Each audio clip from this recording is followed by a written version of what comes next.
Number 6 आपके सामने है और तुम तो मेरे मांझी और तोड़ोगे नहीं, तो छोड़ने वाले तुम हो भी नहीं। ध्यान से सुनना, क्वेश्चन नंबर फर्स्ट आपके सामने मैदान सीरीज का आ रहा है आपके सामने। देखना, भारत का पहला तेल का कुआं जो है वो कहां दोस्तों प्राप्त हुआ था? भारत का पहला तेल का कुआं जो है कहां प्राप्त हुआ था? यह है दोस्तों असम के अंदर। कहां? असम जो है यहां प्राप्त हुआ था। और असम की बात करूं मैं आपसे, असम के अंदर कहां पर आपके? असम के अंदर जो डिगबोई स्थान है यहां पर भारत का पहला तेल का कुआं प्राप्त हुआ। ये आपको ध्यान रखना है, ठीक है। तो भारत का तेल का कुआं पहला कहां से? असम के अंदर डिगबोई के अंदर प्राप्त हुआ ना। गर्म सूप ठंडे सूप की तुलना में अधिक स्वादिष्ट क्यों लगता है दोस्तों? गर्म सूप पूछूं आपसे, दोस्तों गर्म सूप जो होता है ना, इसका जो पृष्ठ तनाव होता है, सरफेस टेंशन जो होता है यह कम होता है ना। इसका सरफेस टेंशन जो होता है, सरफेस टेंशन जो है ये कम होता है। ध्यान रखना, गर्म सूप जो है इसका सरफेस टेंशन कम होता है, जिससे दोस्तों ये जीभ के ऊपर लगता है, जीभ के ऊपर जो है वो आसानी से फैल जाता है। और तो फैलने कारण क्या होता है? आपके फैलने कारण जो है स्वादिष्ट लगता है। यह भी आपको ध्यान रखना है, ठीक है। तो कभी सवाल पूछे आपसे कि गर्म सूप ठंडे सूप जो है उसकी तुलना में अधिक स्वादिष्ट क्यों होता है आपके? क्योंकि उसका सरफेस टेंशन कम होता है। एक बात नोट कर लो दोस्तों, अगर मैंने किसी चीज का तापमान बढ़ा दिया है तो उसका सरफेस टेंशन जो है वो कम हो जाएगा, ठीक है। अगर मैंने तापमान बढ़ा दिया है तो उसका पृष्ठ तनाव जो है कम दोस्तों हो जाएगा। अगर दोस्तों मैंने जल के अंदर तो जल में मैंने कोई अशुद्धि मिला दिया ना, अगर जल में मैंने अशुद्धि मिला दी है, अशुद्धि का मतलब क्या होता है? इंप्योरिटी। जैसे कि आपके तेल मिला दिया तो तेल मिला दिया, या फिर मैंने आपके इसके अंदर जो आपके कोई भी और चीज मिला दी, मैंने आपकी जो अशुद्धि के फॉर्मेट में हो, तो इससे क्या होगा? इससे जो है छापना आपके, इससे भी पृष्ठ तनाव जो है इसका कम हो जाएगा। ये भी आपको ध्यान रखना है, सरफेस टेंशन कम होगा, ये भी आपको नोट करना है, ठीक है। तो अगर आपसे पूछे कि भाई कपड़े साफ किससे धुलेंगे, गर्म पानी से ठंडे पानी से, तो गर्म पानी जो होता है उससे कपड़े अधिक से जल्दी धुलते हैं। तो गर्म पानी जो है सरफेस टेंशन कम होता है, जिससे पानी जो है वो आपके कपड़े के अंदर प्रवेश करता है, पानी फैलता है, जिससे गंदगी बाहर आती है। ये भी आपको ध्यान रखना है, ठीक है। जल में अशुद्धि मिलाने पर भी क्या होता है? सरफेस टेंशन कम होता है। ये भी आपको नोट करना है, ठीक है। चलिए आगे बढ़ते हैं। नेक्स्ट क्वेश्चन आपके सामने, जिप्सम और प्लास्टर ऑफ पेरिस में कितने पानी के अणु दोस्तों होते हैं? छापना। देखो जिप्सम और प्लास्टर ऑफ पेरिस ये दोनों ही क्वेश्चन एग्जाम के लिए अति महत्वपूर्ण आपके, ठीक है। देखो जिप्सम जो होता है उसका फॉर्मूला होता है CaSO4.2H2O। क्या होता है? ये होता है जिप्सम। क्या बोलते हैं इसको? इसको बोलते हैं जिप्सम है, इसे बोलते हैं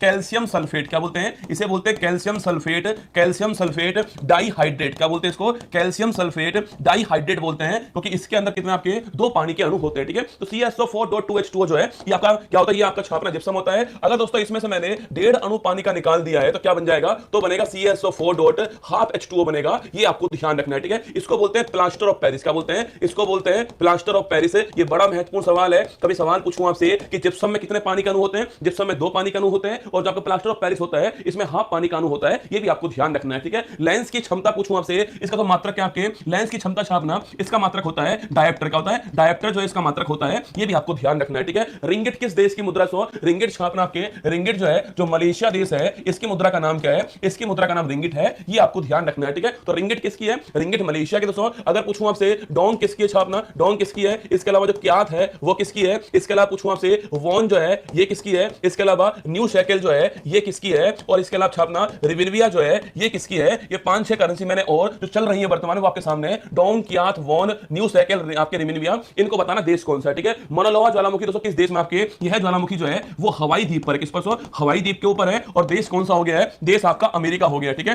तो हवाई द्वीप के ऊपर अमेरिका के अंदर कौन सा है? मोनालोआ वोल्केनो है। ये आपको नोट करना है, ठीक है। सवाल मैंने पूछा आपसे डोंग करेंसी किसकी? छापना चाहो डोंग करेंसी किसकी आपके? यह करेंसी वियतनाम किसकी है? वियतनाम की है। ये आपको नोट करना है, ठीक है। क्यात पूछो किसकी आपके? क्यात म्यांमार की है। ये भी आपको छाप लेना है ना। वॉन किसकी आपके? वॉन जो है वो नॉर्थ कोरिया, साउथ कोरिया की है। ये आप नोट करना, ठीक है। और न्यू साइकिल पूछो किसकी आपके? ये इजराइल की है। ये भी आपको ध्यान रखना है, ठीक है। और रिविनविया पूछो किसकी आपके? ये यूक्रेन की है। कुछ दिनों पहले ये किसी एग्जाम में आई थी कि यूक्रेन की करेंसी का नाम क्या है? रिविनविया करेंसी का नाम है। ये भी आपको ध्यान रखना है। ये पांचों महत्वपूर्ण करेंसी एग्जाम के लिए ना, dong Vietnam, kyat Myanmar, won South Korea, new shekel Israel और रिविनविया यूक्रेन आपको नोट करना है, ठीक है। चलिए आगे बढ़ते हैं। 2011 की जनगणना में ऋणात्मक जनसंख्या वृद्धि वाला स्टेट कौन सा था? जिसकी जनसंख्या बढ़ने की बजाय कम हो गई थी, वो स्टेट कौन सा है? वो स्टेट है नागालैंड। बड़ा महत्वपूर्ण सवाल है। कभी पूछे आपसे कि नेगेटिव ग्रोथ रेट वाला स्टेट कौन सा है? वो नागालैंड है। आपको छापना है, ठीक है। अगर पूछूं आपसे 2011 जनगणना जो थी आपके, इसकी थीम क्या थी आपके? छापना, इसकी थीम थी आवर सेंसस आवर फ्यूचर। क्या थी? Our census our future theme थी। और पूछूं आपसे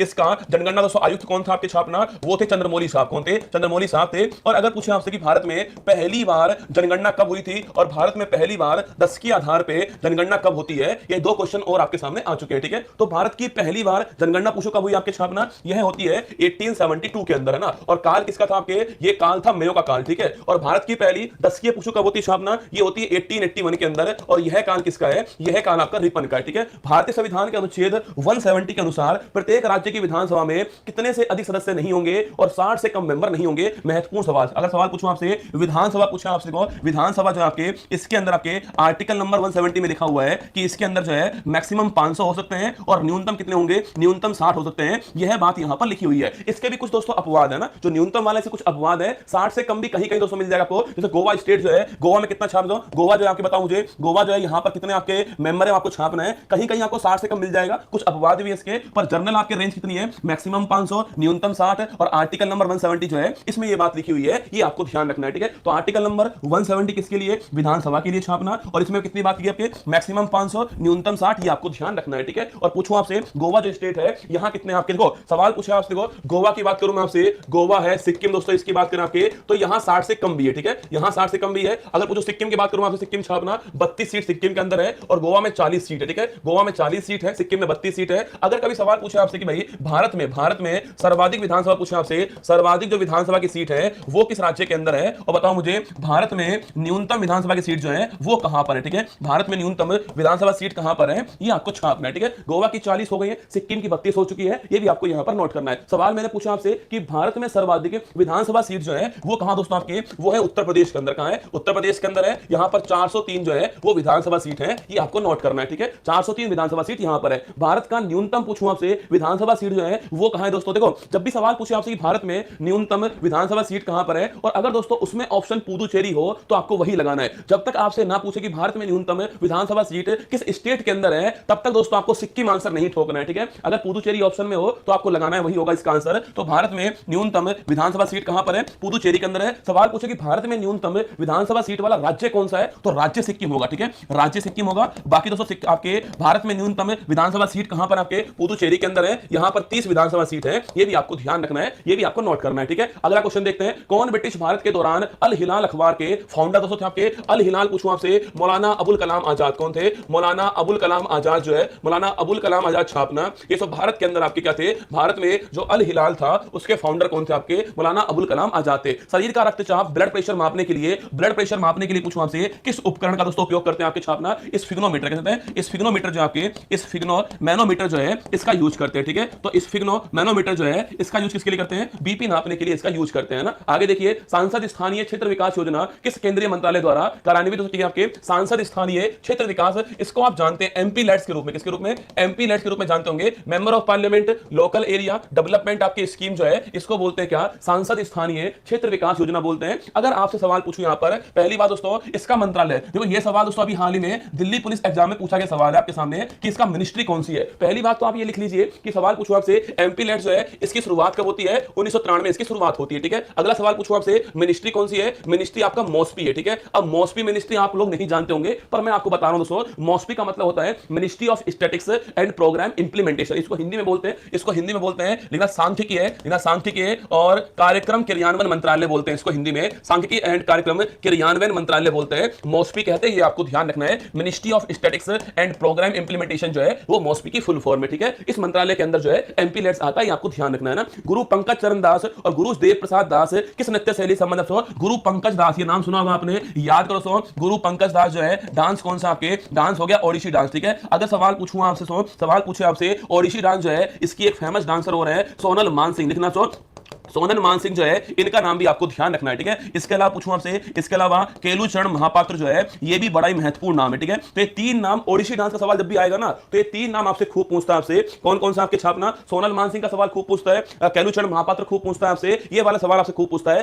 सोनल मानसिंह नोट करना आपके। इसके अलावा केलुचरण महापात्र, ये दोनों नाम आपके लिए बड़े महत्वपूर्ण होंगे। एक सवाल और पूछूं आपसे, केलुचरण महापात्र जो है छाप रहा, केलुचरण जो महापात्र है आपको मुझे बताना है कि ये जो है कौन से वाद्य यंत्र, क्या है ये, कौन से वाद्य यंत्र जो है, कौन सा म्यूजिकल इंस्ट्रूमेंट जो है इससे संबंधित है, इनका नाम भी आपको छापना है, ठीक है। तो बताओ मुझे केलुचरण महापात्र जो है इनका दोस्तों वाद्य यंत्र कौन सा आपको बताना है, ठीक है। चलिए, किसके प्रसिद्ध गीत अमार सोनार बांग्ला लिखा गया था, जो 1971 में बांग्लादेश की फ्रीडम के बाद दोस्तों उसका राष्ट्रगान बन गया, ठीक है। देखिए पहली बात दोस्तों आपके 4 दिसंबर 1971 को भारत की जो नेवी है उसने चलाया था ऑपरेशन ट्राइडेंट, कौन सा ऑपरेशन ट्राइडेंट चलाया, मतलब त्रिशूल चलाया था। उसके बाद में 16 दिसंबर का आपके इस तारीख को जो है बांग्लादेश जो है ये आजाद हो गया था, अलग देश बन गया था। और अगर अगर पूछूं आपसे गुरु रविन्द्रनाथ टैगोर कौन है? गुरु रविन्द्रनाथ टैगोर इन्होंने यहाँ का जो राष्ट्रीय गान है आमार सोनार बंगला जो है वो लिखा, ये भी आपको ध्यान रखना है, ठीक है? तो गुरु रविन्द्रनाथ टैगोर ठीक आंसर आपका हो गया। किसी व्यक्ति के राज्यपाल के रूप में नियुक्ति के लिए न्यूनतम पूछूं आपसे, न्यूनतम आवश्यक आयु कितनी आपके? तो लिखना राज्यपाल पूछे आपसे, राज्यपाल हो, राष्ट्रपति हो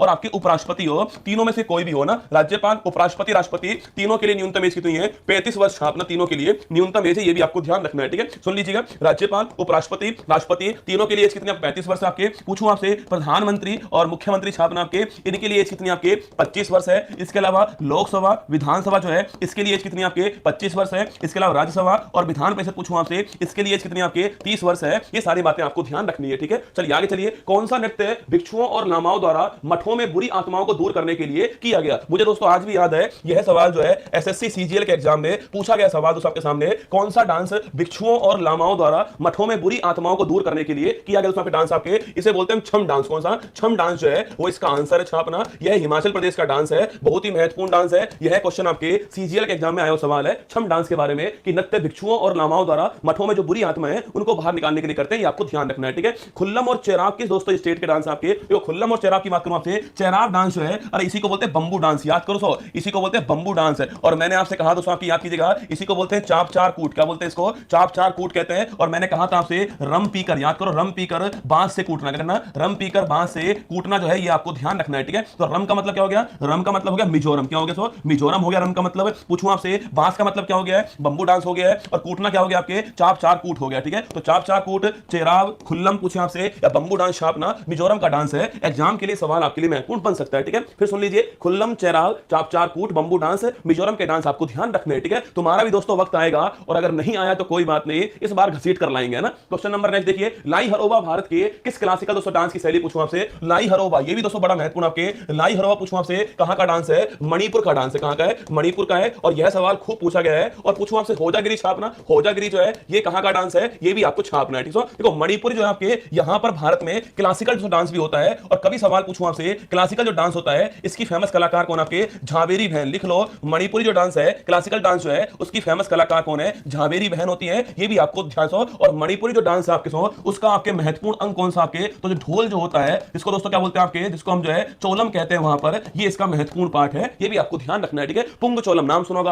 आपने नाम सुना पुंग चोलम जो है, पुंग चोलम भी मणिपुर का ही आपके क्लासिकल डांस का हिस्सा है, ठीक है? तो मैंने कहा मणिपुरी जो क्लासिकल डांस है उसमें झावेरी बहन होती है आपके, 4 बहन है। इसके अलावा होजागिरी डांस कहां का है? सो मणिपुर का। होजागिरी डांस ये त्रिपुरा का डांस है। कहां का? ये त्रिपुरा का फेस्टिवल है आपके होजागिरी जो है। और लाई हरोबा मणिपुर का है। ढोल यहां पर महत्वपूर्ण पॉइंट है, महत्वपूर्ण अंग है। पुंग चोलम भी मणिपुर का डांस है, ये भी आपको छापना है ना। पुंग चोलम भी कहां का है? मणिपुर का डांस है, ये भी आपको ध्यान रखना है, ठीक है? रणजीत सिंह किस समुदाय के मिसल? पूछूंगा संबंध। रणजीत सिंह आपके देखो सिख समुदाय में आपके 12 मिसल, कितनी 12 मिसल थी। इस 12 मिसल में एक मिसल का नाम क्या था आपके? सुकर चकिया मिसल था। और इसी मिसल के कौन थे आपके? इसी संबंधित कौन आपके? रणजीत सिंह, ठीक है? कुल 12 मिसल है, उस 12 मिसल में से एक कौन सी आपके? सुकर चकिया मिसल है। और उसी मिसल के कौन आपके? रणजीत सिंह थे। इनका नाम भी आपको ध्यान रखना है, ठीक है? आगे देखिए, भारतीय संविधान का कौन सा आर्टिकल सर्वोच्च न्यायालय को अभिलेख न्यायालय घोषित करता है, ठीक है? सुप्रीम कोर्ट सवाल पूछ रहा है। सुप्रीम कोर्ट जो है, सुप्रीम कोर्ट, हां बिपिन गुरु भी मणिपुरी डांस है ना। बिपिन गुरु भी कौन सा आपके? गुरु बिपिन दास जो है वो मणिपुरी डांस के, ठीक है? भारतीय संविधान का कौन सा आर्टिकल सुप्रीम कोर्ट जो है, supreme court is a record court, क्या है? Supreme court is a record court. Supreme court एक अभिलेख न्यायालय है। इसकी बात करने वाला आर्टिकल कौन सा है? Article number 129। कौन सा है? आर्टिकल नंबर 129 जो है उसके अनुसार सुप्रीम कोर्ट क्या है? सुप्रीम कोर्ट एक रिकॉर्ड कोर्ट है, ये आपको ध्यान रखना है, ठीक है? तो सुप्रीम कोर्ट एक रिकॉर्ड कोर्ट है। आर्टिकल नंबर 129 आपके मतलब अगर सुप्रीम कोर्ट का जो आपके जो डिसीजन आएगा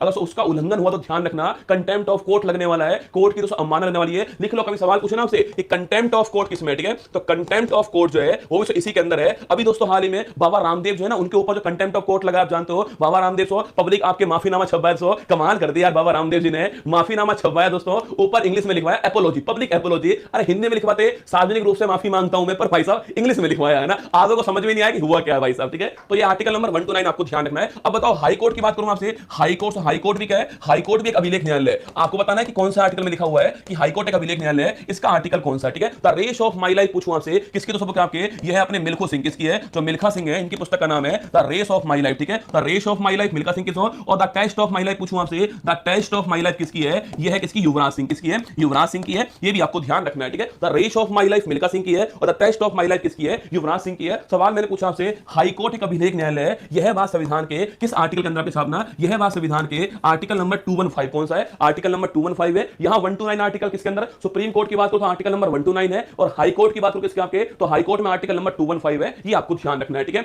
सिंधु जल एग्रीमेंट 1960 के अनुसार भारत नदी का कितना परसेंट से पानी जो है उसका काम में लेने वाला है, ठीक है। देखिए, पहली बात तो आपके ये बड़ा महत्वपूर्ण सवाल है, यह एग्रीमेंट कब हुआ? 1960 में हुआ था। किसके बीच में होता है? तो भारत और पाकिस्तान के बीच में होता है। अगर पूछूं आपसे इसको कराने वाला मध्यस्थ कौन था आपके, तो मध्यस्थ हमारा विश्व बैंक। कौन था? वर्ल्ड बैंक, विश्व बैंक जो है वो इसका मध्यस्थ। महत्वपूर्ण सवाल है कि इंडिया पाक के बीच में जो आपके सिंधु जल एग्रीमेंट हुआ था, इसको करवाने वाला कौन था? आपके विश्व बैंक करवाने वाला, ठीक है। इसमें दोस्तों ये कहा गया था आपके कि जो सिंधु नदी हमारी, सिंधु है, इसके अलावा झेलम है, इसके अलावा चेनाब जो आपके, इन तीन नदी जो है आपके, तीन नदी का 80% पानी का यूज पाकिस्तान करने वाला है, और जो 20% पानी होगा इसका दोस्तों यूज आपके भारत करने वाला है, ये कहा गया, ठीक है। बाकी दोस्तों आपके बाकी कौन से आपके बाकी लिखना बाकी आपके रावी है, व्यास है, और सतलुज नदी पूछूं आपसे, इनका दोस्तों इनका 80% जो आपके वो भारत यूज करने वाला है, और 20% कौन करेगा? आपके पाकिस्तान करने वाला है। ये बात इसमें कही गई थी। महत्वपूर्ण सवाल है कि आपके जो आपके भारत और पाकिस्तान के जो बीच में आपके सिंधु जल एग्रीमेंट जो हुआ है उसमें कैसे कैसे बंटवारा हुआ है, ये आपको ध्यान रखना है, ठीक है। व्यापक रूप से वितरित जलीय पादपों, देखो कितना आसान सवाल है, उसको पेपर में टफ बनाया गया। सवाल की लैंग्वेज देखना, व्यापक रूप से वितरित जलीय पादपों की एक प्रजाति बताइए जो